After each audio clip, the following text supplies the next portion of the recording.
मनसे कार्यकर्ते हे महापालिका आयुक्तांची भेट घेणार आहेत आणि मनसेकडून त्याआधी हे आंदोलन जे ते केलं जातंय। पुणे महापालिकेच्या दारामध्येच पोलिसांनी त्यांना अडवलेलं आहे।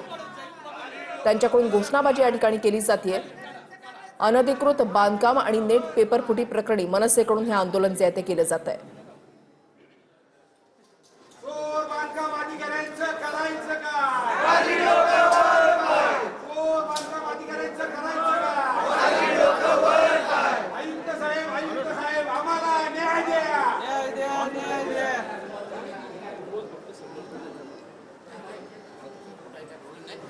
आयुक्तांची भेट घेण्यासाठी मनसे कार्यकर्ते हे आक्रमक झालेले आहेत आणि आग्रही सुद्धा आहेत। पुणे महापालिकेच्या दालनाच्या बाहेर मनसे कार्यकर्त्यांकडून आंदोलन केले जाते। पुण्यामध्ये विविध ठिकाणी अनधिकृत बांधकाम आहेत, तो एक मुद्दा आणि दुसरा महत्त्वाचा मुद्दा तो म्हणजे राज्यामध्ये गाजत असलेला नीट पेपर फुटीचा मुद्दा। तर या दोन प्रश्नांवरून मनसे कार्यकर्ते हे आक्रमक होत त्यांनी पुणे महापालिकेच्या बाहेर हे आंदोलन त्यांच्याकडून केलं जातंय।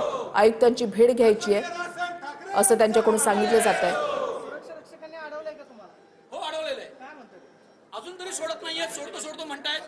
बघतोय आम्ही वाट, नाही तर आम्ही घुसणार।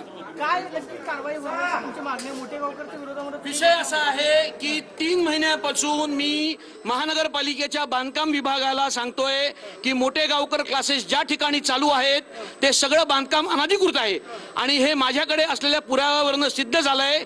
माझ्याकडे तसे कागद आहेत की जे बांधकाम विभागाने मला दिलेत की मोठे गावकर क्लासेस बंद करा आणि हे बांधकाम जे आहे ते पाडून टाका, पण ह्याच्यावरती बांधकाम विभागाचे अधिकारी कारवाई करत नाहीत।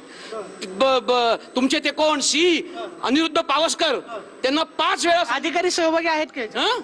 100% मॅनेज झालेत, 100%। आणि म्हणूनच आम्ही प्रमोद म्हणूनच आम्ही ना आज ना पैसे आणलेत त्यांना द्यायला, बर का? हे पैसे त्यांना द्यायला आणलेत, बर का?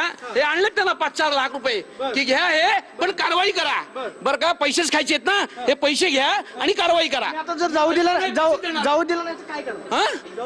मग मनसे स्टाईल करणार आणि काय करणार? मग मनसे स्टाईल करणार आणि काय करणार?